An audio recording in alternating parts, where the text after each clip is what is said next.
پروردگار بحروں بر، پروردگار بحروں بر۔ اعوذ باللہ من الشیطان الرجیم، بسم اللہ الرحمن الرحیم۔ ان اللہ وملائکتہ یصلون علی النبی یا ایہا الذین آمنوا صلوا علیہ وسلموا تسلیما۔ اللہم صلی علی سیدنا و نبینا و شفیعنا و مولانا محمد وعلی آل محمد وبارک وسلم۔ محترم خواتین و حضرات، السلام علیکم۔ پیام صبح کے ساتھ ایک بار پھر حاضر میں ہوں آپ کا میزبان انیق احمد۔ پیام صبح میں قرآن کریم کی مختلف آیات کے تعلق سے روزانہ گفتگو ہوتی ہے، یعنی پیر، منگل، بدھ اور جمعرات۔ جمعہ اور ہفتہ 2 دن سوال و جواب کے لیے ہوتے ہیں۔ آپ کے سوالات اور ہمارے ملک کے ایک جید مفتی صاحب کے جوابات قرآن و سنت کی روشنی میں۔ خواتین و حضرات، سیکھتے ہیں، دین کو سیکھتے ہیں، قرآن کریم کی آیات سے قریب آتے ہیں، کوشش کرتے ہیں کہ اور ہمارے اپنے معزز علماء کرام، ان کے ہم بڑے شکر گزار رہتے ہیں کہ قرآن کریم کا علم یہ حضرات ہم تک منتقل کرتے ہیں۔ خواتین و حضرات، سورہ نساء آیات 146 اور 147 پر آج ہم بات کروائیں گے اپنے ملک کے ایک ممتاز عالم دین سے۔ منافقین کا ذکر ہو رہا ہے پچھلی آیات میں کہ ان کے رویے وغیرہ وغیرہ۔ 146 میں تو اللہ تعالیٰ نے یہاں تک بات فرما دی کہ ان المنافقین فی الدرک الاسفل من النار، یہ منافق جہنم کے سب سے نچلے طبقے میں ہوں گے۔ ان کے کام وغیرہ وہ بھی پچھلی آیات میں بیان ہو چکے ہیں، اس پر گفتگو ہو چکی ہے ہماری۔ خواتین و حضرات، اللہ تعالیٰ 46 یعنی 146 اور 147 میں کیا فرما رہا ہے؟ یہ لوگ منافقین، ان میں سے جو لوگ تائب ہو جائیں، توبہ کر لیں اور اپنے طرز عمل کی اصلاح کر لیں اور اللہ کا دامن تھام لیں، اللہ اکبر، توبہ کر لیں، اپنے عمل کی اصلاح کر لیں اور اللہ کے دامن کو تھام لیں اور اپنے دین کو اللہ کے لیے خالص کر دیں، اللہ اکبر، اللہ اکبر۔ اگر یہ رویے اپنا لیں، ایسے لوگ، یہ منافقین مومنین میں شمار ہو جائیں گے، سچے اہل ایمان، اور اللہ مومنوں کو ضرور اجر عظیم عطا فرمائے گا۔ ما یفعل اللہ بعذابکم ان شکرتم وآمنتم، اللہ کو کیا پڑی کہ تمہیں عذاب دے اگر تم شکر گزار بندے بنے رہو اور ایمان کی روش پر رہو۔ اللہ بڑا قدردان ہے اور سب کے حال سے واقف ہے۔ اللہ علیم ہے، اللہ خبیر ہے۔ منافقوں کے ظاہر میں کیا ہے اور ان کے باطن میں کیا ہے، اللہ سے کوئی چیز پوشیدہ نہیں ہے۔ خواتین و حضرات، بہت سارے سوالات اس ذیل میں آئیں گے، اور ایک سوال جو ہمیشہ ہم رکھتے ہیں اپنے پروگرام میں ٹو ڈوز کے حوالے سے کہ یہ آیات سورہ نساء 146 147 یہ ہم سے کیا کہہ رہی ہے، اور ان دونوں آیات کی روشنی میں یا ان دونوں آیات کے آئینے میں ہم اپنا چہرہ کیسا دیکھتے ہیں۔ خواتین و حضرات، سیکھیں گے محترم مفتی محمد زبیر صاحب سے۔ مفتی محمد زبیر صاحب ہمارے ملک کا ایک جانا مانا نام، کون ہے جو آپ سے واقف نہیں؟ ممبر اسلامی نظریاتی کونسل، فارغ التحصیل دارالعلوم کراچی، محتمم جامعہ صفہ، پیام صبح کا لازمی جز تشریف لاتے ہیں اور ہمیشہ ہم مفتی صاحب سے سیکھتے ہیں۔ مفتی صاحب کو خوش آمدید کہتے ہوئے پروگرام کا آغاز اللہ تعالیٰ کے بابرکت نام سے۔ اعوذ باللہ من الشیطان الرجیم، بسم اللہ الرحمن الرحیم۔ إِلَّا الَّذِينَ تَابُوا وَأَصْلَحُوا وَاعْتَصَمُوا بِاللَّهِ وَأَخْلَصُوا دِينَهُمْ وَأَخْلَصُوا دِينَهُمْ لِلَّهِ فَأُولَئِكَ مَعَ الْمُؤْمِنِينَ وَسَوْفَ يُؤْتِ اللَّهُ الْمُؤْمِنِينَ أَجْرًا عَظِيمًا ما يفعل الله بعذابكم إن شكرتم وآمنتم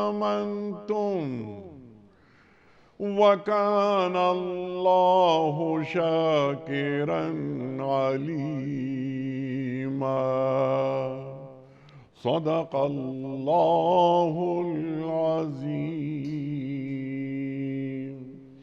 البتہ جو لوگ ان میں سے تائب ہو جائیں اور اپنے طرز عمل کی اصلاح کر لیں اور اللہ کا دامن تھام لیں اور اپنے دین کو اللہ کے لیے خالص کر دیں، ایسے لوگ مومنوں کے ساتھ ہیں اور اللہ مومنوں کو ضرور اجر عظیم عطا فرمائے گا. اللہ کو کیا پڑی ہے کہ تمہیں خواہ مخواہ سزا دے اگر تم شکر گزار بندے بنے رہو اور ایمان کی روش پر چلو. اللہ بڑا قدردان ہے اور سب کے حال سے واقف ہے.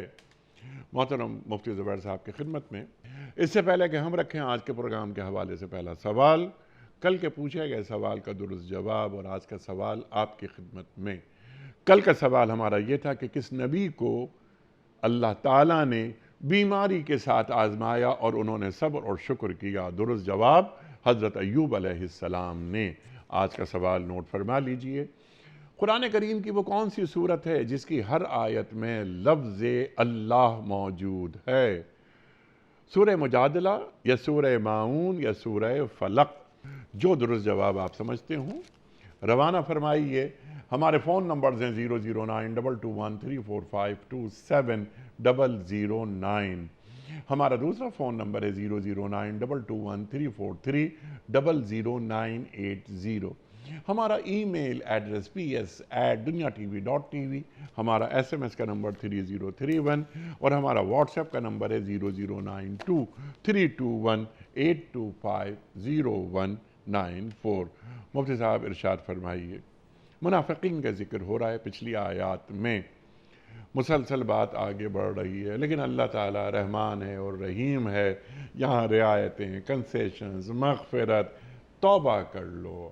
اگر یہ لوگ، یہ منافقین جن کا ظاہر کچھ اور ہے باطن کچھ اور ہے، ڈاواں ڈول رہتے ہیں، اگر یہ توبہ کر لیں تو پھر اللہ تعالیٰ انہیں انعامات سے نواز رہا ہے. اللہ کیا فرما رہا ہے؟ منافقین کی توبہ، ان کی اصلاح، پھر اللہ کا دامن تھام لینا اور اپنے دین کو اللہ کے لیے خالص کر دینا. یہ جو اسٹیپس ہیں ذرا انہیں کھولیے. سورہ نساء کی ان آیات میں اللہ رب العزت نے فرمایا کہ اگر یہ منافق لوگ، اور ظاہر ہے کہ یہاں پر منافقوں سے مراد وہ منافق ہیں جو اعتقادی طور پر عقیدے اور نظریے کے اعتبار سے منافق تھے، سادہ لفظوں میں جو کافر تھے. جی. اور البتہ عام کافروں اور مشرکوں میں اور ان منافقوں کے اندر فرق یہ تھا کہ وہ جو مشرک تھے یا وہ کافر تھے وہ اپنے کفر کو تسلیم کرتے تھے، شرک کو نمایاں اور واضح طور پر کیا کرتے تھے اور مورتیاں، بتوں کی پوجا. لیکن جہاں تک ان منافقوں کا تعلق تھا، ان کا ظاہر کچھ تھا اور اندرون کچھ. جی. ظاہر کچھ اور اندرون کچھ. ظاہر کے اندر ایمان اور باطن کے اندر کفر کو رکھا ہوا ہوتا تھا. اللہ رب العزت اس آیت میں فرما رہے ہیں کہ اگر ان منافقوں نے، جو کہ کافر ہیں، اگر یہ توبہ کر لیں اور ایمان لائیں، توبہ کریں، اصلاح کریں اور اپنے دین کو خالص کریں، یکسو ہو جائیں، ان کو اللہ مومنین کے ساتھ شامل کرے گا. وَسَوْفَ يُؤْتِ اللَّهُ الْمُؤْمِنِينَ أَجْرًا عَظِيمًا. یہاں سب سے پہلے تو ایک نقطہ سمجھنا چاہیے جو انیق صاحب آج کے پروگرام کے اندر اس آیت میں گنہگار مسلمانوں کے لیے ایک غیر معمولی تسلی کا سامان ہے. سبحان اللہ. اور وہ تسلی یہ ہے کہ اللہ یہاں توبہ کا تذکرہ فرما رہا ہے. کن کے لیے؟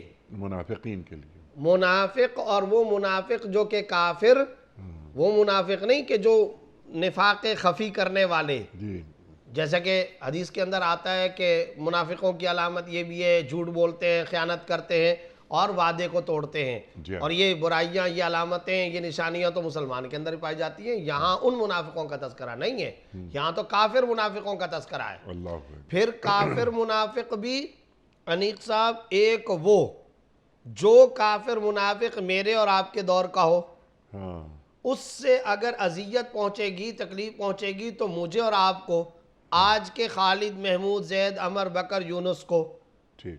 عہد رسالت کا جو منافق حقیقی تھا وہ اذیت تو خود سرکار دو عالم صلی اللہ علیہ وسلم کو پہنچاتا تھا. صلی اللہ علیہ وسلم. وہ تو احد کے میدان کے اندر صحابہ کو پہنچاتا تھا، اور وہ تو دھوکے دیتا تھا، جھوٹ بولتا تھا، خلاف ورزی کرتا تھا، اور ایمان کو ظاہر کر کے کفر کو چھپاتا تھا. تو ایک عام انسان کو دھوکہ دینا اور ایک نبی کی ذات کو نعوذ باللہ دھوکہ دینے کی کوشش کرنا، اللہ اکبر. اور اس سے بھی آگے بڑھ کر کے 142 کے اندر اللہ رب العزت نے کیا فرمایا؟ یخادعون اللہ. اللہ اکبر. یہ منافق اللہ رب العزت کو نعوذ باللہ دھوکہ دیتے ہیں، حالانکہ اللہ کو کون دھوکہ دے سکتا ہے؟ وَهُوَ خَادِعُهُمْ.